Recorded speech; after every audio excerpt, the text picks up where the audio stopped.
Welcome out to another one of our Athlete of the Week interviews. Time to sit down, and women's soccer has been dominating the Athlete of the Week stuff for the last couple of weeks. I think volleyball snuck one in there with Leia, but right now, you and the women's soccer team head to the national tournament. Congratulations, first of all. How's it feel to be a Region 9 champ? Feels amazing. Thank you, Caleb.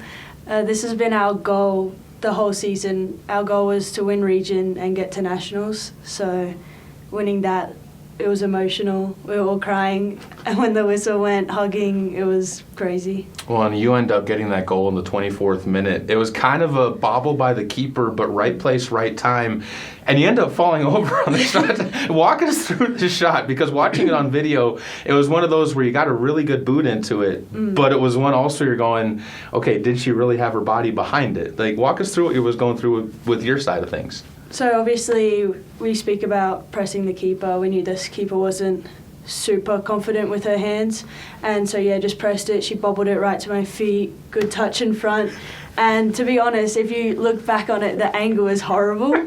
So I had no option but to have a falling shot. So I just hucked it and fell, and it went in. So that's where all that practice that you guys have been putting on, getting extra shots in, and that side of thing has been paying off. What's this team been like as far as getting extra work in outside of practice? Because I know I've seen multiple groups of girls at times out there doing it.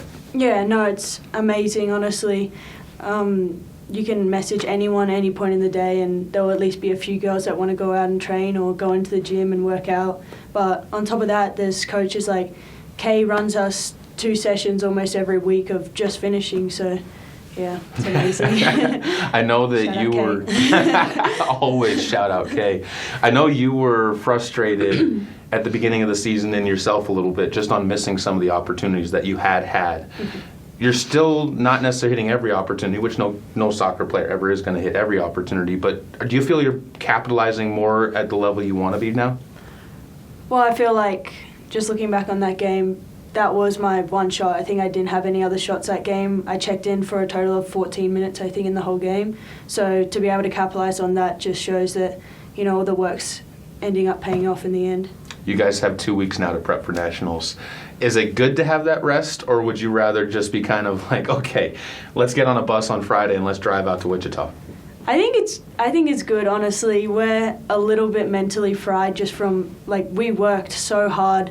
We were doing 2-a-days every Monday, training every day, training in the snow, just putting in all the work. So it's good to have a little bit of a break. I mean, today's a rest day, so we get to have that mental break and focus on classes before we go and compete at nationals. What are you looking forward to most about the national tournament? What have you heard from other people and teammates and friends that have gone to the national tournament?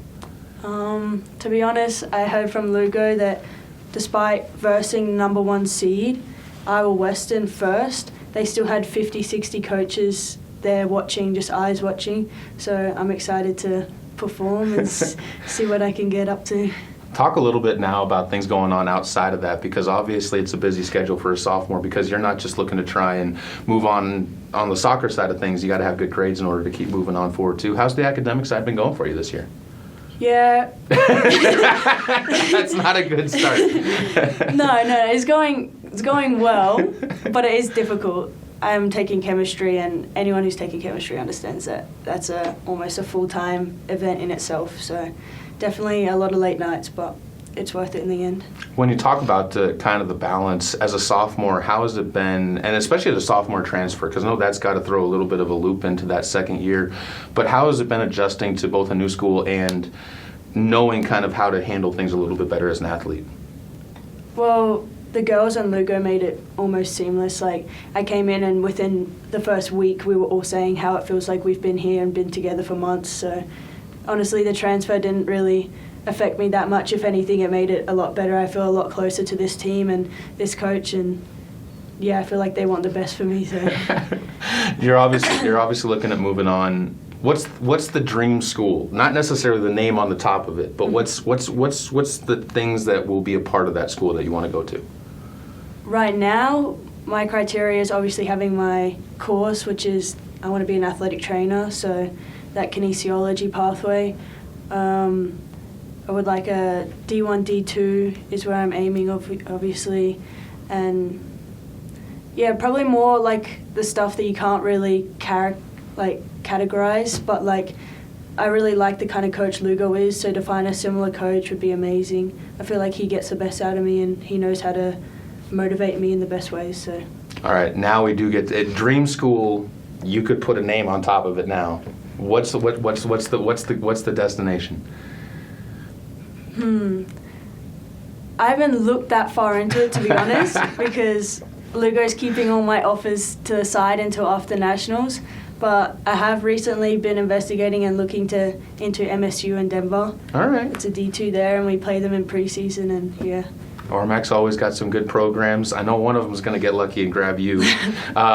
Hopefully, one of them is going to get lucky and snag you up. And if not, maybe some D1 schools will get there, though. Giselle Heck, though, our Australian Athlete of the Week, as she ends up with the game winner against Powell in the Region 9 championship game. Gee, congratulations and good luck as you guys prep for the national tournament. Thank you, Caleb.